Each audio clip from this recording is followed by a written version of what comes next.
மொழியாகி எங்கள் மூச்சாகி சீமான் என்கின்ற ஒரு எளிய மனிதன் இந்திய தேசிய கொடிக்கும் பக்கத்தில் புலிக்கொடி பறக்கும்.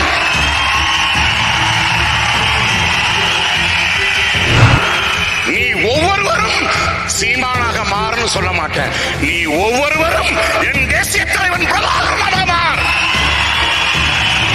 ஈழத்து எல்லாளன், எங்களின் இரண்டாம் கரிகாரன், வன்னி காட்டில் வெடித்தெழுந்த வசந்தத்தின் இடிமுழக்கம், அறுவடை முருகனுக்கு பிறகு ஆறுவடை கட்டிய எங்கள் பெருந்தலைவன் பிரபாகரன்.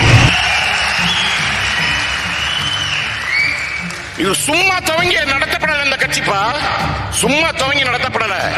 இன்னும் ஒலித்துக் கொண்டிருக்கின்றது ஒரு குரல். அது எங்க அண்ணன் சூசையின் குரல். சீமானிடம் சொல்லுங்கள், சீமானிடம் சொல்லுங்கள். அந்த குரல் எங்கள் காதுகளில் ஒலித்துக் கொண்டே இருக்கின்றது. இணைந்தால் தமிழ்நாடு, இல்லை என்றால் திராவிடத்திற்கு சுடுகாடு.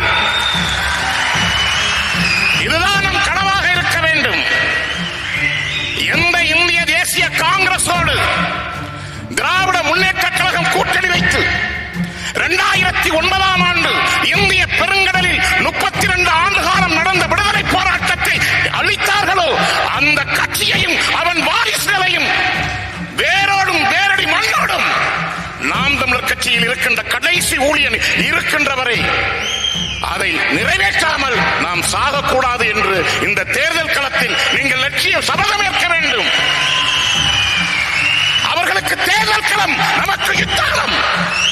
இந்த யுத்த களத்தில் நீ அண்ணனோடு நின்று தோளுக்கு தோளாக நிற்கப் போகின்றியா, தோழனாக இருக்க போகின்றீர்களா, இல்லை வேலை செய்வது போல துரோகியாக இருக்க போகின்றீர்களா என்பதுதான் கேள்வி. அவன் இழுத்துக் கொண்டு வந்து இந்த தேரை 15 ஆண்டு காலம் மார்ட்டின் ஜூனியர் லூதர் கிங் 1964 அமெரிக்காவின் வீதியில் நின்று கொண்டு சொன்னான், ஐ ஹேவ் எ ட்ரீம்ஸ் என்று சொன்னான். இதோ எங்கள் அண்ணன் சீமானுக்கும் ஒரு கனவு இருக்கின்றது, ஐ ஹேவ் எ ட்ரீம்ஸ். அதுதான் இந்தியத்தோடு இணையாட்சி, தமிழ்நாட்டில் தன்னாட்சி, தன்னாட்சி மட்டுமல்ல தமிழராட்சி என்கின்ற லட்சிய கனவு. அந்த கனவுக்கு யாரும் நீங்கள் தடைகளாக இருந்து விடாதீர்கள். நம் கட்சிக்குள் நடக்கின்றது ஒன்றுதான், வேலை பார்ப்பவனுக்கும் வேலை பார்ப்பவனுக்கும் சண்டை.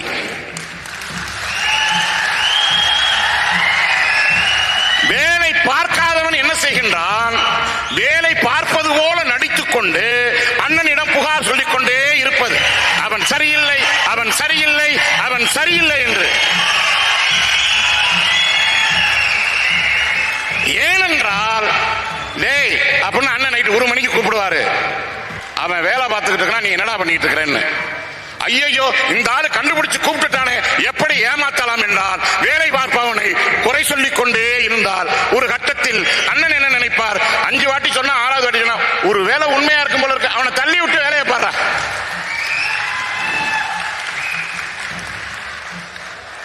அதனால் இந்த 2026 என்பது சாதாரண தேர்தல் கிடையாது நண்பர்களை. மீண்டும் சொல்கின்றேன், இதில் நாம் என்னவாக உயர்கின்றோமோ, இதில் எத்தனை சதவீதம் வாக்குகளை வாங்குகின்றோமோ, இதில் எத்தனை சட்டமன்ற உறுப்பினர்களை சட்டமன்றத்திற்குள் அனுப்புகின்றோமோ அதை பொறுத்துதான் நம்முடைய அரசியல் வாழ்வே தங்கி இருக்கின்றது.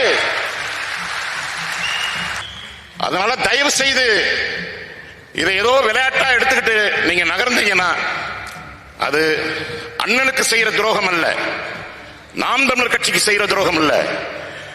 நம்மளை நம்பி உலக அரங்கில் உலக நாடுகள் எல்லாம் கொக்கரித்த போது புலிக்கொடியை சாய்த்து விட்டோம் என்று சொன்ன பொழுது ஒரு தலைவன் இந்த மண்ணிலிருந்து செங்காட்டு புழுதியிலிருந்து வந்து உலக வல்லாளிக்கம் சாய்த்த புலிக்கொடியை சீமான் என்கின்ற ஒரு எளிய மனிதன் அவன் தூக்கி பிடித்தான்.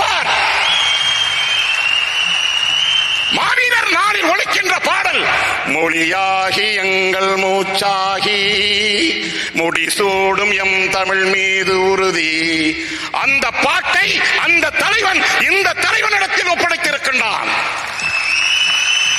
அந்த அகவணக்கத்தை, அந்த வீர வணக்கத்தை, அந்த உறுதிமொழியை நம் அண்ணன் சீமானை நம்பி ஒப்படைத்திருக்கின்றான். உலக வல்லாதிக்கங்கள் வீழ்த்திய நம் விடுதலை கனவை இதே மண்ணில் நாம் மீண்டும் சொல்கின்றேன், இதே மண்ணில் 2026ஆம் ஆண்டு நாம் வெற்றி பெற்றால் செயின்ட் ஜார்ஜ் கோட்டையில் இந்திய தேசிய கொடிக்கும் பக்கத்தில் புலிக்கொடி பறக்கும்.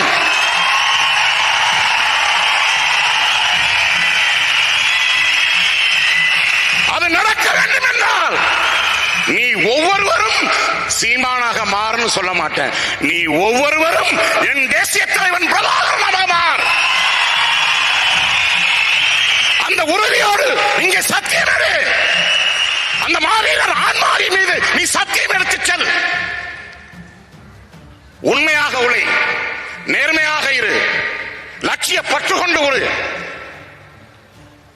ஆனால் துரோகம் மட்டும் செய்யாதே. மாவீரர் ஆன்மா உங்களை மன்னிக்காது என்று கூறி, சாரதி கொஞ்சம் மைக் ரொம்ப இதா இருக்கு, ஒளி வாங்கி ரொம்ப இதா இருக்கு, தொண்டைய கவுது கொஞ்சம் கம்மியாக வைப்பேன். 1949 திராவிட முன்னேற்ற கழகம் தொடங்கப்பட்டது. 1972 அண்ணா திராவிட முன்னேற்ற கழகம் துவங்கப்பட்டது. 1994 மறுமலர்ச்சி திராவிட முன்னேற்ற கழகம் துவங்கப்பட்டது. 2005ஆம் ஆண்டு தேசிய முற்போக்கு திராவிடர் கழகம் துவங்கப்பட்டது. 2007ஆம் ஆண்டு சமத்துவ மக்கள் கட்சி துவங்கப்பட்டது. 2012ஆம் ஆண்டு தமிழக வாழ்வுரிமை கட்சி துவங்கப்பட்டது. 2024ஆம் ஆண்டு யமன் எருமையில் வருவான், இப்பொழுது அணில் வடிவத்தில் 2024 இருந்து வர ஆரம்பித்து விட்டான். 1885 பட்டியலிட்ட இத்தனை கட்சிகளும் எத்தனையோ கட்சிகளோடு போட்டி போட்டு அதிகாரத்தை வென்றார்கள்.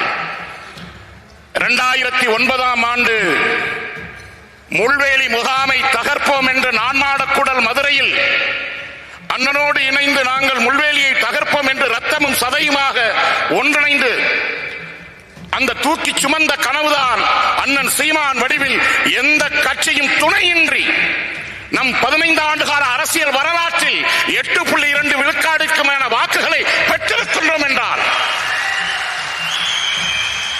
தமிழ் தேசிய இனத்தின் விடுதலை என்கின்ற லட்சியத்திற்கும் கோட்பாடுகளை அடகு வைத்த சுடுகாடு திராவிட சுடுகாடு கூடாரத்திற்குமான யுத்தத்தில் நாம் அடுத்த கட்டத்தை நோக்கி நகர்ந்திருக்கின்றோம். அடைந்தால் திராவிட நாடு, இல்லையேல் சுடுகாடு என்று சொன்னார்கள். நாம் சொல்வோம், அடைந்தால் தமிழ்நாடு, இல்லை என்றால் திராவிடத்திற்கு சுடுகாடு. இதுதான் நம் கனவாக இருக்க வேண்டும். நீங்கள் வேலை பார்ப்பவர்களுக்கு வழிவிடுங்கள், நடிக்கின்றவர்கள் புதுசா நிறைய கட்சி வருது, அங்க போய் சேர்ந்துக்கங்க என்று கூறி விடைபெறுகின்றேன். நன்றி, வணக்கம். தமிழ்தாய் வாழ்க.